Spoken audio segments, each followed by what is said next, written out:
In the 𝘏𝑇ℎᵒℨ group chat. King of Tech Crown is online. Hi happy 𝘏𝑗𝑒. 3 others are online. 𝘏𝑗𝑒-san, didn't we do a challenge less than a week ago? Oh no, it's not a challenge. I have a few volleyball friends who could join in with our previous challenge. Oh sure. Yeah. I might make more friends. 𝘏𝙈 acting like he doesn't already have several friends. Okay. Maybe not this chat, I don't want them to see our previous discussions. So I'll make a new group chat. 𝘏𝑗𝑒 created a group chat. 𝘏𝑗𝑒 added 6 others to the group chat. Hi people. 5 others are online. 𝘏𝑗𝑒? Hi. Hey 𝘏𝑗𝑒. BokuAka-san? 𝘏𝙗 hey. ... My anti-social self said hi. Yamaguchi is offline. Mood. 𝘏𝑗𝑒 is offline. 𝘏𝙗 is offline. What the heck? @Semi. Semi is online. And this is for? Well, I made this group chat to mainly do challenges on our partners. Those challenges from social media? Basically. There are 3 others here in this group chat who did the challenge. Chibi-chan, Yama-chan, and 𝘏𝑗𝑒. And now it's your turn to shine. Intrigued? What's the idea then? Don't show affection to your partner for the whole day. As much as it sounds intriguing, I don't want him to feel like he has done something wrong. Agreeing. I mean, we can just tell them they did nothing wrong and it's a challenge. And don't you think it will be fun? You get to see their reactions. I mean, I guess? Yeah probably. I'll most likely blame it on you if something ever goes wrong. PLS fair enough. But sure, tell me the details happy 𝘏𝑗𝑒. BokuAka. This was quite a challenge in BokuAka's thoughts.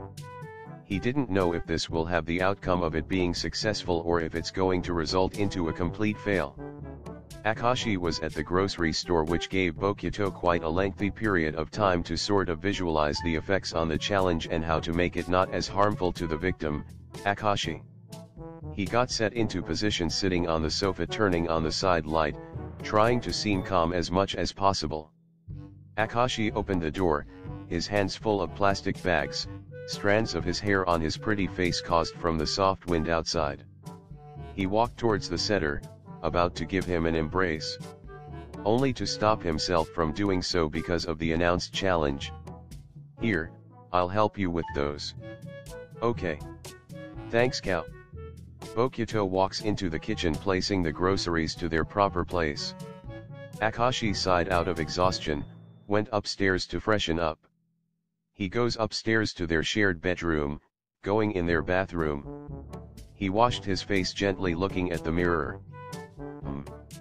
Here, I'll help you with those. ... Less enthusiasm, okay. Akashi returns back downstairs, seeing BokuAka on the couch. He approaches the small couch with the lamp, grabbing a book. Every time he does read a book, the taller gives him a soft peck on the cheeks. Today wasn't the day. He sat there in silence, not minding the sounds of the TV playing while he is in thought. This must be normal, since BokuAka has his usual emo mode outbursts. But he seemed happy, relaxed, calm today. Might as well ask him what's wrong. BokuAka-san. Kashi. Hello. Need something? BokuAka tried his best to make his voice dull without seeming like he did it on purpose. Akashi secretly examined the person in front of him. Seemed fine. His phone filled with messages from KuroKen, and seeing the few texts, which were observably goofy messages.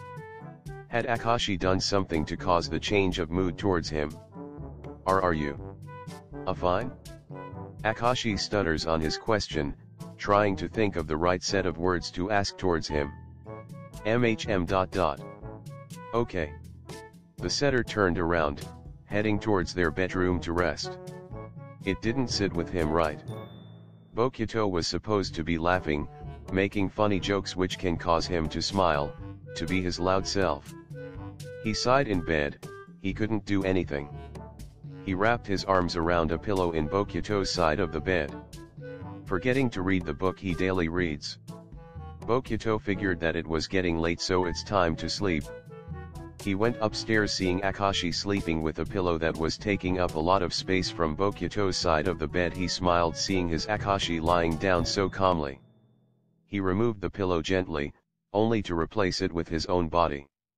He smiles contentedly and goes to sleep. KuroKen. 𝘒𝘠𝘆 is on his computer playing Minecraft. Kuro was on the couch behind 𝘒𝘠𝘆, laughing uncontrollably on his phone. 𝘒𝘠𝘆 blinks at Kuro, stealing a few glances at him while pressing buttons on his computer. Kuro, I thought you said you'd join. 𝘏𝑗 glared silently, and just a silent glare can make anyone tremble greatly with fear. Sorry 𝘒𝘠𝘆, I feel like sleeping. 𝘒𝘠𝘆. Okay. Bye. The door closes with a click. 𝘒𝘠𝘆 stares at the door, confused. He never rejects a game night with me. 𝘒𝘠𝘆 shivers from the lack of warmness in the room. Kuro would usually go beside him, helping 𝘒𝘠𝘆 feel secure. He continues to press the keys on his computer to somewhat distract himself from the clouds of thought that is encircling his head. It eventually worked. For now. He lost a game. He's irritated, mostly about Kuro not being himself and his surrounding thought about him. The setter tried to go into Kuro's bedroom, but he had halted, having a sudden craving for apple pie. Each second his craving for the food increases. But just one problem. He doesn't know how to bake. He's still irritated because of Kuro, and is feeling stubborn to ask him to bake for him. He arrives in the kitchen, finding the needed ingredients for the recipe. Soon he finds the items required. 10 minutes later. This is so frustrating. How does Kuro even bake? 𝘒𝘠𝘆 was near to ripping his hair out. His patience was near to none. He snatched the flour and attempted to place it back on the upper shelf, until it escaped from his grasp and fell on the ground, which had made a big mess. Shit. I might as well give up. 𝘒𝘠𝘆 stared at the floor, suddenly hearing a familiar voice giggling at the back of the kitchen door. Kitten. What is going on? Are you trying to bake? 𝘒𝘠𝘆's face flushed at the sight of his lover. Embarrassed from the flour on the floor and the mess. Yeah. The middle blocker glances at the apples. I'll help you. 𝘒𝘠𝘆 scoffs loudly. Kuro wraps his arms around 𝘒𝘠𝘆, seeing that it's obvious he's aggravated. SemiShira. Something to acknowledge, 𝘏𝘰𝘈𝘈 is the affectionate/clingy type. Knowing Semi, he would have wrapped his arms around a younger hours ago. Feeling forgotten, 𝘏𝘰𝘈𝘈 went to Semi's bedroom to check up on him. He peeked through the door, with Semi relaxing on the bed while watching TV. 𝘏𝘰𝘈𝘈 had this urge to go hug him right on the spot, though, he can't recall if he has ever first initiated any physical affection throughout their relationship. Have I ever shown affection first? Wow. Am I really that stubborn? He probably dislikes how I don't give him much attention. 𝘏𝘰𝘈𝘈 hesitated to walk inside the room. He constantly worries if he's done something wrong that could be a problem for the both of them because he isn't perfect and is inexperienced to having a relationship. He walked away thinking he'll get caught staring, which would be embarrassing. Until today, he's never had the idea of showing affection, since Semi was the one who always would. Would it hurt to try? Will 𝘏𝘰𝘈𝘈 mess up? What if he doesn't do it right and outright embarrass himself? Not openly admitted, he enjoys the attention and love he receives from the other setter. But he refuses to reveal that to anyone but Semi. Today was just different. Without any affection shown by your partner, wouldn't you feel a little small? It wouldn't hurt to try, right? 𝘏𝘰𝘈𝘈 made these weird expressions, diving deep into thought about this. He had always been unsure of this. I guess he's really going to do it. He approaches the bedroom for the second time, opening the door quietly and goes over to the taller Kenjiro. What's up? I'll just get this done. Shirabu sits beside Semi, pulling his hand up so that it's against the pillow, allowing the shorter to rest his head on the latter's arm while hugging him. Semi feels dumbfounded. He doesn't have the right words to process and figure out what was happening right before his eyes. Sorry. Does this feel comfortable? Are you okay with me hugging you? Semi then smiles, wrapping his partner in a loving embrace. Yeah. This is perfect. They both doze off to sleep from this euphoric, serene feeling. You've reached the end.